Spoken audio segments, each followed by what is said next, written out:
పాలిచ్చే ఆవులంటండి దూడల్ని విడిచిపెట్టి అవి ఉండలేవు. మనము తల్లి ప్రేమకు సాదృశ్యంగా అంటే మనం చూసినట్లయితే మన చిన్నప్పుడు చదువుకున్నటువంటి కథలో చూసుకొని ఉంటాను, ఆవు పులి కథ. పులి ఆవును చంపాలని చెప్పి దాని దగ్గరకు వస్తుంది.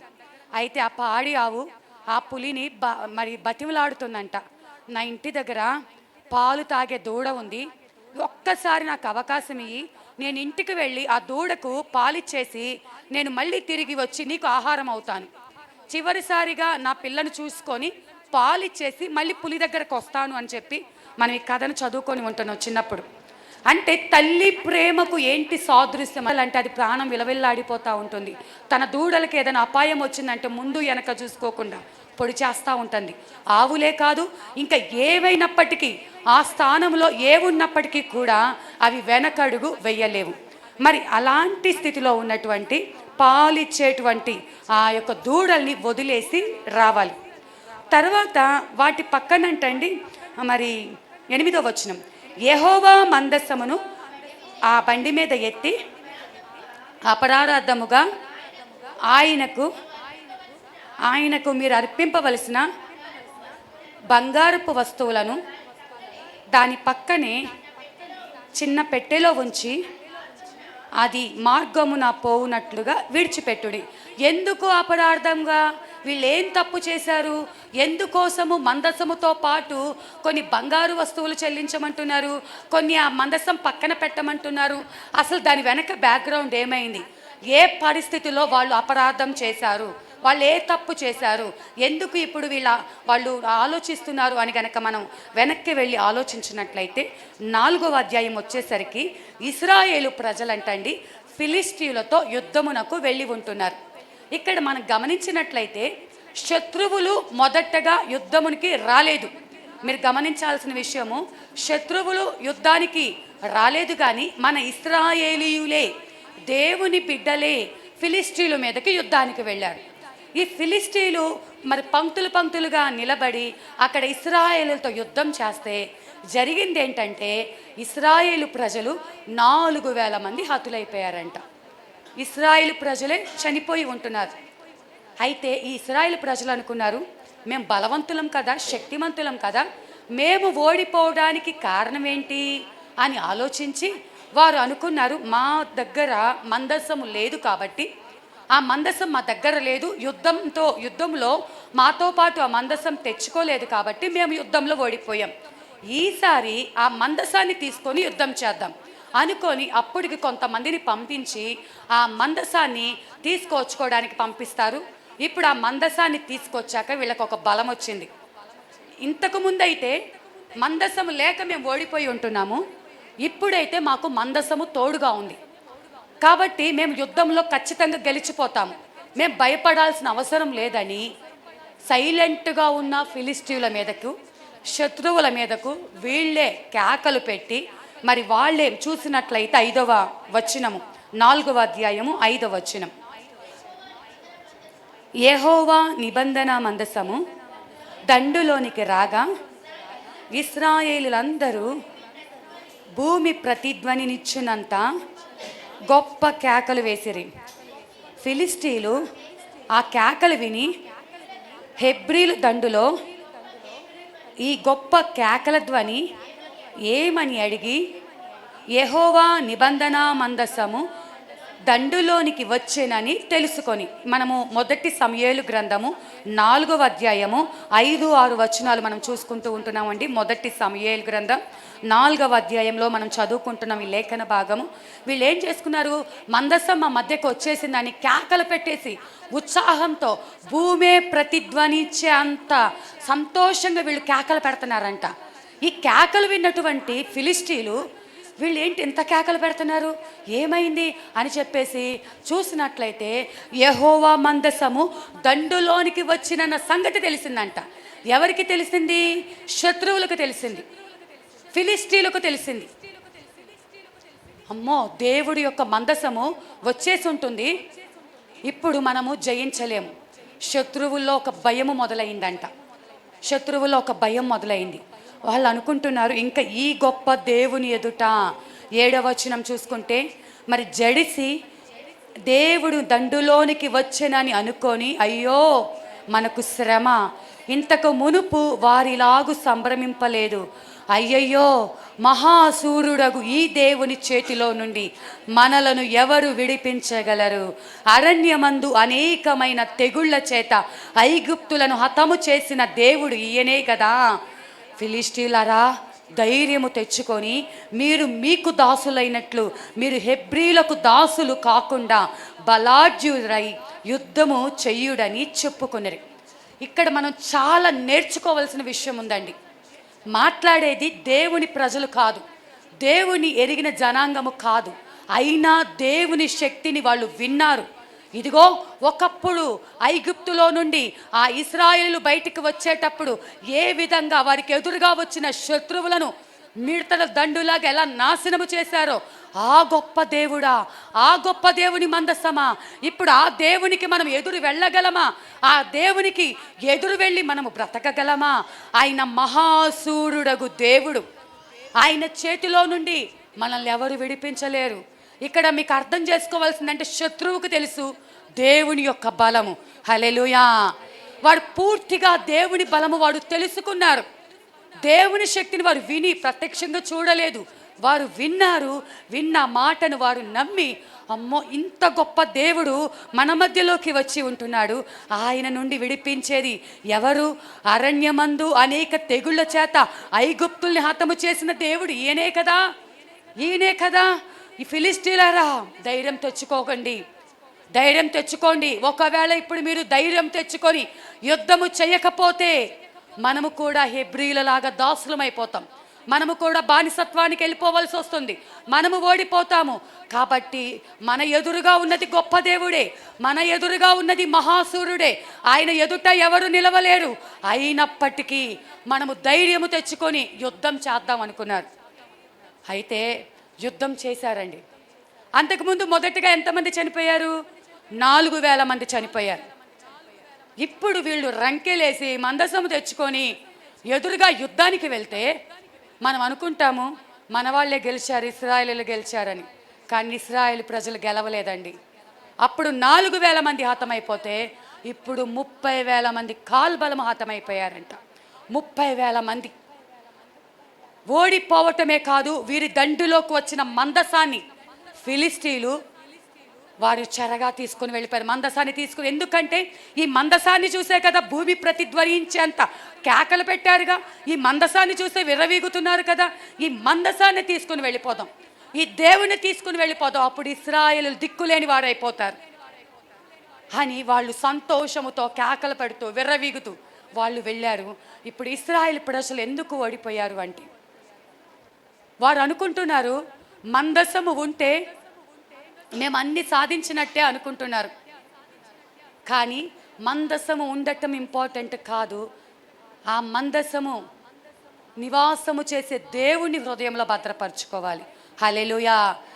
మన దగ్గర ఎన్నో బైబిళ్ళు, కొంతమంది వారికి ఇష్టమయ్యి 1,000 రూపాయలు పెట్టి బైబిల్ కొంటారు, కొంతమంది 200 రూపాయల బైబిల్ పెట్టుకుంటారు. బైబిల్ ఉండటం ముఖ్యం కాదు.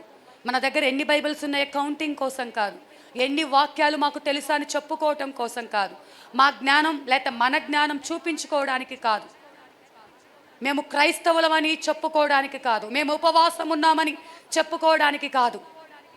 దేవుని మహిమను నీవు అనుభవించాలి, ఆ దేవుని శక్తిని నీవు పొందుకోవాలి, ఆ దేవుడికి నీవు నీ హృదయంలో స్థానం ఇవ్వాలి. ఈ ఇశ్రాయేలు ప్రజలు ఎప్పుడో ఆ దేవుని దుఃఖపరిచారు, ఎప్పుడో ఆ దేవుడు హృదయంలో నుంచి పంపించేశారు. 2 మనస్సులు కలిగి వారు ద్విమనస్సుతో జీవిస్తున్నారు. కష్టం వచ్చినప్పుడేమో మందసం కావాలి, కష్టం తీరిపోయాకనేమో మందసం పక్కన పెట్టి లోకాన్ని ఇటు దేవుణ్ణి 2 పడవల మీద కాలు వేసుకుంటూ వారి ఇష్టానుసారంగా జీవిస్తున్నటువంటి ప్రజలుగా వారు ఉంటున్నారు. వీరు ఇశ్రాయేలీలు మందసం కలిగిన వారు, దేవుని శక్తితో నింపబడిన వారు ఒకప్పుడు. కానీ ఇప్పుడు ఏమైపోయింది? దేవుని శక్తి వారిలో నుంచి పోయింది, వారిలో నుండి మహిమ వెళ్ళిపోయింది. మనము ఎలా ఉన్నాం? మనలో దేవుడు నివాసం చేస్తున్నాడా? ఆయన నివాసము చేయటానికి యోగ్యంగా మన హృదయాలు ఉన్నాయా? పైకి మాత్రమే, పేరుకు మాత్రమే దేవుని బిడ్డలమని పిలిపించుకుంటూ దేవుని శక్తిని ఆశ్రయించని వారిగా మనం ఉంటున్నామా? ఒక్కొక్క కుటుంబంలో భయంకరమైన శ్రమల మధ్య మనం వెళ్తున్నాం. పైకి చెప్పుకోవడానికి క్రైస్తవులు కదా, వీరికేంటి పేరుకు మాత్రము సేవకులు, పరిశుద్ధులు, క్రైస్తవులు, ఎక్స్పీరియన్స్ కలిగిన వారు, సంఘాలు కట్టారు, తాత ముత్తాతల నుంచి సేవలో ఉన్నారు అని అన్నీ కూడా ఒక ముద్రలు వేపించుకొని వారిలో దేవుని శక్తి లేకుండా, దేవుణ్ణి ఆశ్రయించకుండా వారి సొంత ఆలోచనలు బట్టి జీవిస్తున్నారు. కాబట్టి అసలు వారిలో దేవుడు ఉన్నాడా? క్రైస్తవుడు అని పిలవడానికి యోగ్యమైన లక్షణాలు వాళ్ళ ఉన్నాయా? క్రీస్తును పోలి వారు జీవిస్తున్నారా? ఆయన నామానికి అవమానకరంగా జీవిస్తున్నారో తెలియని దినాలలో మనం జీవిస్తున్నాం. అయితే ఈ ఇశ్రాయేలు ప్రజలు కూడా అదే పని చేసి ఉంటున్నారు. మందసం ఉంటే బలం వచ్చేసిది, మందసం ఉంటే శక్తి వచ్చేసిది. ఈ బైబిల్ పట్టుకొని సాతానా పో అంటే బైబిల్ను చూసి భయపడదు. నీలో విశ్వాసం ఉండాలి, నీలో వాక్యం ఉండాలి. నువ్వు పలికిన పలుకులో ఒక అధికారముతో కూడినటువంటి మాట, వాగ్దానంతో కూడిన మాట, అది నీలో నుంచి రావాలి. ఊరికే బైబిల్ చూపించి ఇట్లాగా శత్రువైన సాతాన్ని భయపెడదాం అనుకుంటున్నారేమో. నీలో శక్తి లేకుండా నీ చేతిలో ఉన్న వాక్యము పని చేయదు. నువ్వు ఆత్మతో నింపబడాలి, నువ్వు వాక్యంతో నింపబడాలి. ఆ వాక్యానికి తగినట్టుగా నీ క్రియలు ఉండాలి, నీ జీవితం ఉండాలి. అప్పుడే దేవుడి కార్యం మన జీవితంలో జరుగుతుంది. హల్లెలూయా. అయితే ఇప్పుడు ఈ ఫిలిస్టీలు ఉన్నారు కదండి, ఫిలిస్టీలు ఇంకా విజయోత్సాహంతో మేము ఇశ్రాయేల్ ప్రజలను గెలిచాం, అంత మాత్రమే కాదు వీరిని ఆశ్రయం చేసుకున్నటువంటి మందసాన్ని కూడా మేము తీసుకొచ్చేసామని విర్రవీగుతూ ఉన్నటువంటి మరి దినాలవి. తీసుకొని వచ్చేవారు మరి మొదటగా 5వ అధ్యాయం మొదటి నుంచి చదువుతున్నానమ్మా. ఫిలిస్టీలు దేవుని మందసమును పట్టుకొని ఎబెనేజరు నుండి అష్డోదుకు తీసుకొని వచ్చి దాగోను గుడిలో దాగోను ఎదుట దాని నుంచిరి. అయితే మరునాడు అష్డోదు వారు ప్రాతకాలమున లేవగా ఇదిగో దాగోను యెహోవా మందసం ఎదుట నేలను బోర్లబడి ఉండెను కనుక వారు దాగోనును లేవనెత్తి వాని స్థానమందు మరలా ఉంచెను. ఇక్కడ ఏం జరిగిందంటే వారు ఆరాధించే ఒక విగ్రహము, ఆ విగ్రహం పేరు దాగోను. ఆ యొక్క దేవుని మందసాన్ని తీసుకువెళ్ళి మా దేవతతో పాటు ఈ మందసం ఉంటుందిలే, ఈ దేవుడు కూడా పడి ఉంటాడులే అనుకున్నారు ఫిలిస్టీలు. తక్కువ అంచనా వేశారు. అయితే వీళ్ళు రాత్రికాలం వెళ్ళి ఆ గుడి తలుపులు తెరిచి ఆ దాగోను దేవత ఎదుట ఈ మందసాన్ని పెట్టి తలుపులు వేసేసి ఉదయాన్నే వెళ్ళారు. ఫిలిస్టీలకు ఒక మంచి అలవాటు ఉందంట. ఏంటి అంటే ప్రాతకాలమున లేచి వారు దేవుని దగ్గరికి వెళ్తారంట. మరి క్రైస్తవులు ఎంతమంది తెల్లవారుజామున ప్రార్థన చేస్తున్నామో లేదో తెలియదు.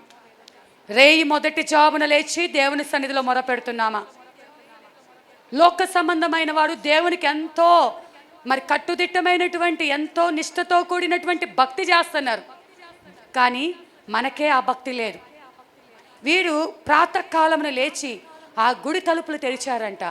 ఆశ్చర్యం ఏంటంటే ఆ మందసము ఎదుట ఆ దాగోను దేవత యొక్క మొండెం అంటే సగము ముక్క వచ్చేసి ఈ మందసం ఎదుట పడిందంట. వీళ్ళు చూసి వాళ్ళకేంటో అర్థం కాలేదు.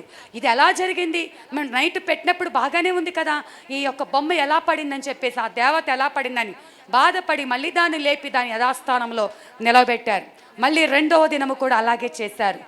ఈసారైతే 4వ వచనం, ఆ మరునాడు వారు ఉదయమునే లేవగా దాగోని యెహోవా మందసం ఎదుట నేలను బోర్లబడి ఉండెను. దాగోని యొక్క తలయు 2 అరచేతులను తెగవేయబడి గడప దగ్గర పడి ఉండెను. వాని మొండెము మాత్రము వానికి మిగిలి ఉండెను. కాబట్టి దాగోను యాజకులేమి దాగోను గుడికి వచ్చువారేమి నేటి వరకు ఎవరును అష్డోదులో దాగోను యొక్క గుడి గడపను తొక్కటలేదు. హల్లెలూయా. వారు ఏమి చూసి ఏమి ఆరాధించి విర్రవీగుతున్నారో ఆ దేవతంట మన దేవుని ఎదుట నిలబడటానికి శక్తి లేదు. మొదటిగా అయితే సగం మొండెం వచ్చి పడిన తర్వాత 2 చేతులు నరకబడి తల ఒక చోట మొండెం ఒక చోట ముక్కలు ముక్కలుగా. అందుకే ఈ లోక దేవతలందరూ గడగడలాడుచు ఆయన ఎదుట సాగిలపడి నమస్కరించాలి. మన సొంత మాట కాదు, కానీ ఈ లోకంలో ఉన్నటువంటి ఏ శక్తి కూడా దేవుని ఎదుట నిలవలేవు. నీకు విరోధముగా ఏ క్రియతో అయినా నువ్వు బాధపడుతున్నావేమో, ఒకవేళ నువ్వు అనుకుంటున్నావు దేవుని శక్తిని తక్కువ అంచనా వేసి ఆలోచిస్తున్నావేమో, నువ్వెంత బలహీనమైన స్థితిలో ఉన్నా, నువ్వెంత సమస్యల్లో ఉన్నా దేవునికి అది అసాధ్యమైనది ఏదీ కాదు. ఎందుకంటే నీ పక్షమున యుద్ధం చేసేది యెహోవాయే. హల్లెలూయా. లోకంలో ఉన్నవాని కంటే మనలో ఉన్న దేవుడు గొప్ప దేవుడు. ఆయన మనలో ఉన్నాడా లేదా అని ఒక్కటి నువ్వు పరీక్షించుకో చాలు. లోకంలో ఉన్న అప్పుల కంటే, లోకంలో ఉన్న వ్యాధుల కంటే, లోకంలో ఉన్న శ్రమల కంటే మనలో ఉన్న దేవుడు గొప్పవాడు. ఈ లోకంలో అధికారులు అనుకోవచ్చు, నాయకులు అనుకోవచ్చు, ధనవంతులు అయి ఉండొచ్చు, ఎవరైనా అయి ఉండొచ్చు, కానీ మన దేవుడి కంటే ఎక్కువ వారు ఎవరు కాదు. ఒకవేళ నువ్వు దేవునికి ఇవ్వాల్సిన స్థానాన్ని పై అధికారులకు ఇస్తున్నావా, స్నేహితులకు ఇస్తున్నావా, బంధువులకు ఇస్తున్నావా, వారు ధనవంతులని వారికి ఇస్తున్నావా? దేవుడికి ఇవ్వాల్సిన స్థానాన్ని ఎవ్వరికి ఇవ్వడానికి వీలు లేదు. ఇంకా మనం చూసుకున్నట్లయితే మరి అక్కడి నుంచి వాళ్ళు తీసుకొని వచ్చి 6వ వచనం, యెహోవా హస్తము అష్డోదు వారి మీద భారముగా ఉండెను. అష్డోదు వారిని దాని సరిహద్దులలోనున్న వారిని ఆయన గడ్డల రోగముతో మొత్తి వారిని హతము చెయ్యగా. మొదటగా అష్డోదులో ఉన్న వారిని గడ్డలతో మొత్తి అందరికీ కూడా గడ్డలు పుట్టేశాయంట. దెబ్బకు వారు అక్కడి నుంచి భయపడి ఫిలిస్టీలు సర్దారులందరినీ పిలువనంపించి 8వ వచనం, ఇశ్రాయేలుల దేవుని మందసమును మనం ఏమి చేయుదామని అడిగిరి. అందుకు వారు ఇశ్రాయేలుల దేవుని మందసమును ఇక్కడి నుండి గాతు పట్టణమునకు పంపుడని చెప్పగా జనులు ఇశ్రాయేలుల దేవుని మందసమును అక్కడి నుండి గాతునకు మోసుకొని పోయిరి. అయితే వారు అష్డోదు నుండి గాతునకు దానిని మోసుకొని పోయిన తర్వాత యెహోవా హస్తము ఆ పట్టణము పెద్దలకు పిన్నలకు రహస్య స్థానములలో గడ్డలు లేపి వారిని మొత్తి గొప్ప నాశనము చేశాను. ఇక్కడ కూడా రహస్య స్థలాలలో గడ్డలు పుట్టి పిల్లలు పెద్దోళ్ళు అందరూ కూడా మొత్తినందువలన వారు నాశనం అయిపోయి ఉంటున్నారంట. ఇంకా చివరిగా వారు 3వసారి ఏం చేశారంటే 10వ వచనం, వారు దేవుని మందసమును ఎక్రోనుకు పంపివేయగా దేవుని మందసం ఎక్రోనులోనికి వచ్చినప్పుడు ఎక్రోనీయులు కేకలు వేసి మనలను మన జనులను చంపివేయవలనని వీరు ఇశ్రాయేలుల దేవుని మందసమును మన యొద్దకు తీసుకొని వచ్చిరని వారి మీద కేకలు వేయటం మొదలు పెట్టారంట. మొదటిగా 2 సార్లు వారు గడ్డలతో రోగములతో వారు నశించిపోయారన్న సంగతి ఎక్రోను వాళ్ళకి తెలిసింది. ఇప్పుడు ఈ మందసాన్ని తెచ్చి మన దగ్గర పెడుతున్నారు. ఎందుకు? మమ్మల్ని నాశనం చేయటాక, మా ప్రాంతమును నాశనం చేయటానిక? ఎందుకు ఇశ్రాయేలుల మందసం మాకొద్దు, మా ప్రాంతంలోకి తీసుకురావటానికి వీల్లేదు అంటే ఇంకా వీళ్ళు ఫిలిస్టీలు సర్దారులు వీళ్ళందరూ తలలు పట్టుకున్నారు. ఏదో విజయం గెలుచుకున్నాం, యుద్ధంలో విజయం పొందుకున్నాము, వచ్చేసుంటే సరిపోయేది. మనతో పాటు ఈ మందసాన్ని తెచ్చుకొని ఎక్కడ పెడితే అక్కడ గడ్డలు, ఎక్కడ పెడితే అక్కడ నాశనము, ఎక్కడ పెడితే అక్కడ మరి రోదన వినిపిస్తూ ఉంది. దీన్ని ఏం చేయాలో అర్థం కాలేదు. అప్పుడు వారు ఈ ఆలోచన తీసుకొని ఉంటున్నారు. ఫిలిస్టీలందరూ కలిసి, అక్కడ ఉన్నటువంటి సర్దారులందరూ కలిసి మనం చావకుండా బ్రతకాలి అంటే మనం ఒక ఆలోచన చేద్దాం. ఏం చేద్దాము అంటే, ఇప్పుడు ఈ దేవుడికి కోపం వచ్చింది, ఈ దేవుని ఉగ్రత మన మీదకి వచ్చింది, మనకు అవునో కాదో తెలియాలంటే, ఈ మందసాన్ని ఎలా వదిలించుకోవాలంటే, అసలు ఇది మందసం వలన వచ్చిందా, ఇంకా లేకపోతే మన అదృష్టము చేత వచ్చిందా? మనం ఇప్పుడు చదువుకున్నాం కదండి, 1వ సమూయేలు గ్రంథము 6వ అధ్యాయము 7 నుంచి చదువుతున్నాను చూడండి అమ్మా. కాబట్టి మీరు కొత్త బండిని ఒకటి చేయించి కాడిమోయని పాడి ఆవులను 2 తోలి తెచ్చి బండికి కట్టి వాటి దూడలను వాటి దగ్గర నుండి ఇంటికి తోలి యెహోవా మందసమును ఆ బండి మీద ఎత్తి అపరాధార్థముగా ఆయన మీకు అర్పింపవలసిన బంగారపు వస్తువులను దాని పక్కనే చిన్న పెట్టెలో ఉంచి అది మార్గమున పోవునట్లుగా విడిచిపెట్టుడి. అది బెత్షెమెషుకు పోవు మార్గమున బడి ఈ దేశపు సరిహద్దు దాటిన ఎడల ఆయన ఈ గొప్ప కీడు మనకు చేసినని తెలుసుకొనవచ్చును. ఆ మార్గమున పోని ఎడల ఆయన మనల్ని మొత్తలేదనియు మన అదృష్ట వశము చేతనే అది మనకు సంభవించిననియు తెలుసుకొందుమనిరి. ఇప్పుడు వారు అందుకోసమే అప్పటిదాకా కాడిమోయని ఆవులు, దూడల్ని విడిచి ఉండలేని పాడి ఆవులు, వాటితో పాటు గడ్డల రూపంలో మరి ఆ యొక్క పందికొక్కులను లేకపోతే ఆ గడ్డల రూపంలో బంగారముతో ఆ వస్తువులను చేపించి ఈ కొత్త బండి మీద మందసము ఈ యొక్క బంగారపు వస్తువులను పెట్టి ఈ బండిని విడిచిపెట్టాలి. ఇప్పుడు ఈ ఫిలిస్తీన్ల నుండి ఆ యొక్క దేశమునకు పోవు మార్గం ఇశ్రాయేలు ప్రజల దగ్గరికి ఈ బండి పోవాలి. ఈ బండిని ఎవరు నడపటానికి వీలు లేదు, దానికి దానిగా పోవాలి. ఇది ఏ మార్గమున పోవాలి అంటే బెత్షెమెషు అని ఒక ప్లేస్ ఉందండి, ఆ ప్లేస్ గుండానే పోవాలి. ఆ మార్గం గుండానే, బెత్షెమెషు మార్గం గుండానే పోవాలి. ఒకవేళ ఆ పాడి ఆవులు గనక ఈ మార్గం కాకుండా వేరొక మార్గంగా వెళ్ళాయంటే అది మన దురదృష్టం అంటారు కదా, మన అదృష్టమో దురదృష్టమో అందువలన కలిగింది. దేవుడు మనల్ని మొత్తలేదన్న సంగతి మనకు తెలుస్తుంది. ఇది దేవుడు చేసిన, మనకి ఇదంతా కూడా యెహోవా దేవుడి వలన ఈ మందసం తీసుకురావటం వలన జరిగిందా లేదో తెలుసుకుందాం. ఒకవేళ దేవుడికి ఉగ్రత అనుకో, దేవుని మందసం వలన ఇదంతా జరిగిందనుకో, అన్నీ కూడా లోబడి బెత్షెమెషు మార్గమున అవి ఇశ్రాయేలు ప్రజల దగ్గరికి ఆవులు వెళ్ళాలి అని ఒక కండిషన్ పెట్టుకొని ఇప్పుడు ఫిలిస్టీల సర్దారులు ఆవుల్ని తీసుకొచ్చారు. ఆ కాడి మోయని పాడి ఆవులు, ఆ పాడి ఆవులకు మనమే సాదృశ్యంగా ఉంటున్నాం. దేవుని బిడ్డలమైనటువంటి మనమే ఇంతకుముందు ఎప్పుడూ కాడి మోయనటువంటి ఆవులం. అంతకుముందు ఎప్పుడూ దేవుని పని చేయలేదు. మీరు చూడండి, ఈ ఆవులు దూడల్ని విడిచిపెట్టడానికి, దూడ దగ్గర నుంచి వేరు చేయటానికి ఎంత కష్టపడి ఉంటాయి. ఇప్పుడు పాలిచ్చే ఆవులంటే నాకు తెలిసి మరి బాలింతతో సమానం పాలిచ్చే ఆవులంటే. ఒక స్త్రీగా, ఒక తల్లిగా, లేకపోతే ఆ డెలివరీ అయిన సమయంలో శరీరం అంతా చాలా పచ్చిగా ఉంటుందంట. చాలా ఏ చిన్నదైనా కానీ ఆ నొప్పి ఇప్పటికీ, ఒకవేళ బాలింతగా వచ్చినటువంటి జబ్బు కానీ నొప్పి కానీ అది మరి చనిపోయేదాకా ఆ నొప్పి అలాగే ఉంటుందంట. తలనొప్పి కావచ్చు, ఇంకొక నొప్పి కావచ్చు, ఏదైనా కావచ్చు.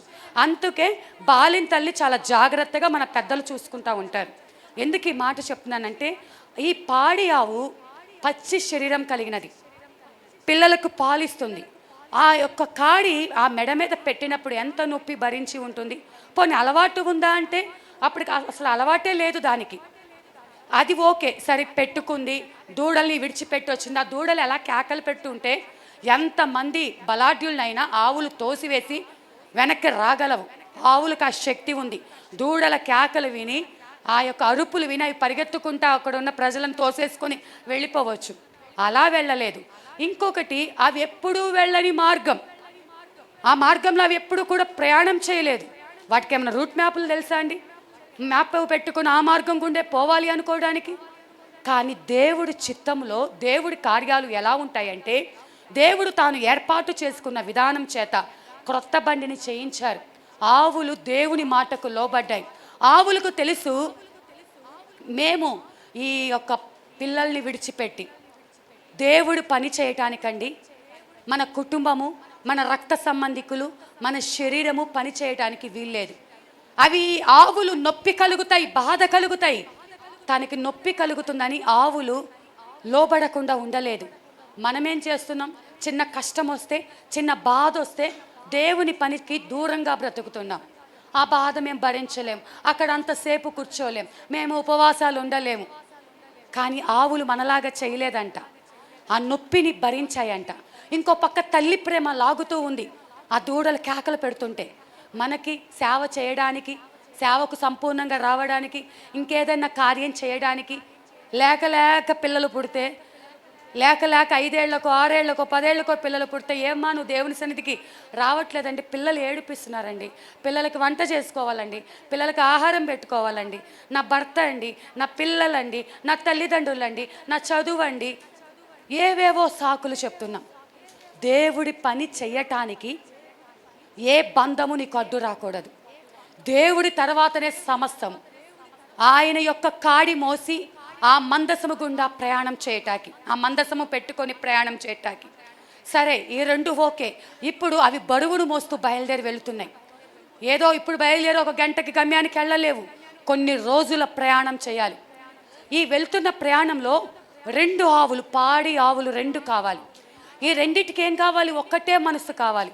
సపోజు ఒక ఆవు నా కాళ్ళు నొప్పులు వచ్చాయి, నా వల్ల కాదు, నడవలేదని కూలబడింది అనుకోండి, మందసం కింద పడిపోతుంది, దేవుడి చిత్తం నెరవేర్చబడదు. సంఘములో మనమందరము ఏమైతే కలిగి ఉన్నామో, ఏ ప్రార్థన అయితే చేస్తున్నామో, ఏకాత్మతో ఒకటే మరి అందరం కూడా భుజాలు కాయాలి. దేవుడి చిత్తం మేము చేస్తాం, మేము సహకారంగా ఉంటాం, ఇది మన పని, సంఘము మనది, కుటుంబము మనది. సంఘంలోనే కాదు, కుటుంబంలో కూడా. ఒకరు ఎడ్డమంటే ఇంకొకరు తెడ్డమంటూ, ఒకరు అదంటే ఒకరు కాదంటూ, కుటుంబంలో 4 ఉంటే 4 రకాలైన స్వభావాలు కలిసి ఉంటే ఆ యొక్క సన్నిధి మనము మొయ్యలేము, దేవునికి స్థానం ఇవ్వలేము. ఇక్కడ 2 పాడి ఆవులు, ఒక్కటే మనసు, అలసిపోవటం లేదు. నడుస్తున్నాయి నడుస్తున్నాయి, అవి కష్టంగానే నడుస్తున్నాయి. అయితే వెళ్తున్న మార్గంలో వాడికి పచ్చిక కనపడదంటారా? ఆ రోడ్డు మీద వెళ్తూ ఉంటే చక్కటి పచ్చిక, ఇంకో చోటుకు వచ్చేసరికి నీళ్లు. అవి చూసి ఆవులు అబ్బా ఆకలేస్తుందని ఆ పచ్చిక దగ్గరికి వెళ్ళలేదు. దప్పికవుతున్న ఆకలేస్తున్న తమ శరీరాన్ని నలగొట్టుకున్నాయి. లోక సంబంధమైన ఏ పచ్చగడ్డి కూడా ఆవుల్ని అట్రాక్ట్ చేయలేకపోయాయి. కానీ మనల్ని మాత్రము అన్నీ అట్రాక్ట్ చేసేస్తున్నాయి. లోకంలో ఉన్నవన్నీ మనల్ని ఆకర్షించుకుంటున్నాయి. కానీ నోరు లేని మూగ జీవులైనటువంటి అవి మనలాగా చేయలేదంటండి. అవి ప్రయాణం చేస్తూ ఉన్నాయి. చేరవలసిన గమ్యానికి చేరాయి. ఆ కింద అధ్యాయం మీరు చదువుకోండి. చేరవలసిన గమ్యానికి చేరాయి. తీరా ఆ గమ్యానికి చేరాక అక్కడ ఉన్నటువంటి ఆ ఇశ్రాయేలు ప్రజలు ఆ యొక్క తీసుకువచ్చిన కొత్త బండిని ముక్కలు చేసి ఆ క్రొత్త బండి మీదనే ఈ ఆవులను బలి ఇచ్చి దహన బలి అర్పించి ఆ మందసాన్ని తీసుకున్నారంట.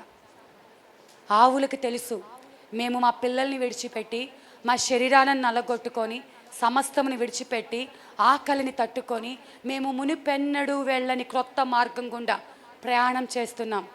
మా దేవునికి మేము బలి అవ్వడానికి, మా దేవునికి మేము ప్రాణార్పణముగా సమర్పించుకోవడం కోసమే. ఈ లోకం మాకు అవసరం లేదు. ఒకవేళ తన పిల్లలకు ఈ యొక్క ఆవులు లేకపోయినా దేవుడు ఆ దూడల్ని కాపాడతాయని, ఆ దేవుడు కాపాడతాడని నమ్మి దేవుడి మీద భారం వేసి తమకు తాముగా వచ్చి ఆవులు దేవునికి బలి అర్పణముగా మారి ఉంటున్నాయి.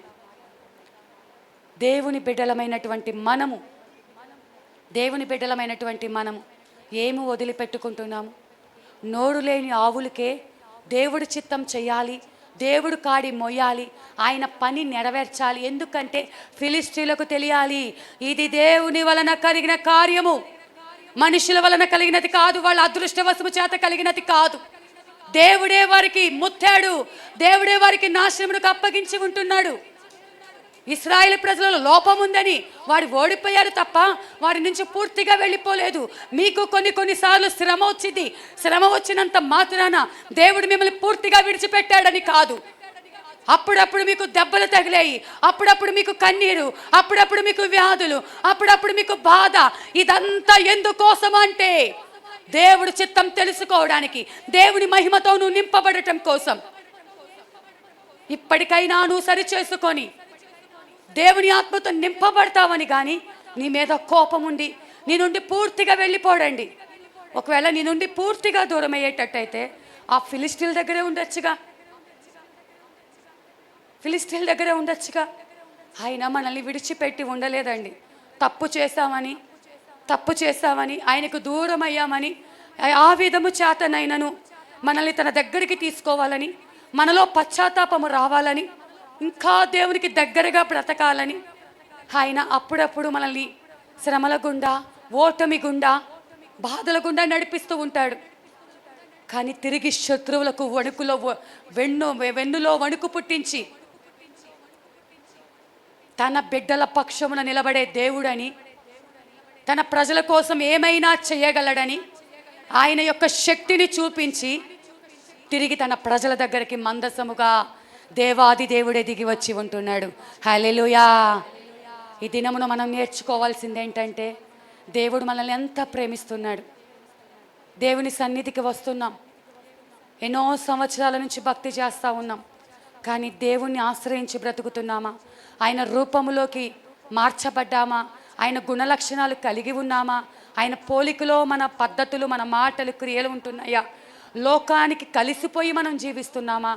అలా జీవిస్తే ఏదో ఒక క్షణంలో ఆ దేవుని దెబ్బను ఎదుర్కొంటావు. అలా వద్దు ప్రభువా, నువ్వు లేకుండా మాకు వద్దు ప్రభువా, నువ్వు మాకు కావాలి నాయన అంటే ఆయన మీతోనే ఉంటాడు, ఆయన మీలోనే ఉంటాడు. ఎలాంటి శత్రువులైనా వారి మీద నీకు విజయాన్ని కలగ చేస్తాడు. ఎలాగైతే పాడి ఆవులు దేవుడి మాట విని లోబడి దేవుని చిత్తాన్ని జరిగించాయో, మనము కూడా ఈరోజు ఒక తీర్మానం తీసుకుందాం. అయ్యా నీ మాటకు మేము లోబడతామయ్యా. మాకు కష్టమే, మాకు కొంచెం ఇబ్బందిగానే ఉంటుంది లోకాన్ని విడిచిపెట్టాలంటే, లోకాశలను విడిచిపెట్టాలి అంటే, ఈ బంధాలు విడిచిపెట్టాలంటే. నీ చిత్తం చేయడానికి మాకెన్నో ఆటంకాలు, మాకెన్నో నిందలు, అయినా కూడా నీ చిత్తమే చేస్తామయ్యా, నీకు ఇష్టమైనట్టుగానే జీవిస్తాము ప్రభు అని. అట్టి కృప మనందరికీ దేవుడు అనుగ్రహించాలని ప్రార్థన చేసుకుందాం. హల్లెలూయా. కళ్ళు మూసుకున్నట్లయితే ప్రార్థనలోనికి వెళ్దాం. అందరము కళ్ళు మూసుకొని మోకరించగలిగిన వారు మోకరించండి. మీకు ఎలా అనుకూలత ఉంటే మీ ఆత్మ మాత్రం దేవునితో ఏకీభవించాలి. కళ్ళు తెరిచి మాత్రం చూడద్దు. హృదయపూర్వకంగా దేవుని సన్నిధిలో మీ ప్రాణాత్మ దేహములను ఆయన పాదాల యొద్ద సమర్పించుకొని దేవుని కార్యము మన జీవితంలో జరుగునట్లుగా, ఆయన అద్భుతము మనం చూచినట్లుగా, ఏదో నామకార్థంగా అందరూ ఉపవాస ప్రార్థనలు చేస్తున్నారు, మనము ఉపవాస ప్రార్థన చేస్తామని పేరుకు కాదు, పస్తులు కాదు, దేవునితో బంధం కలిగి ఉందాం. దేవుని స్వరము ఆలకిద్దాం. దేవుని చిత్తమును తెలుసుకుందాం. మనలో దేవుని శక్తి మనం ఉన్నామా? దేవుని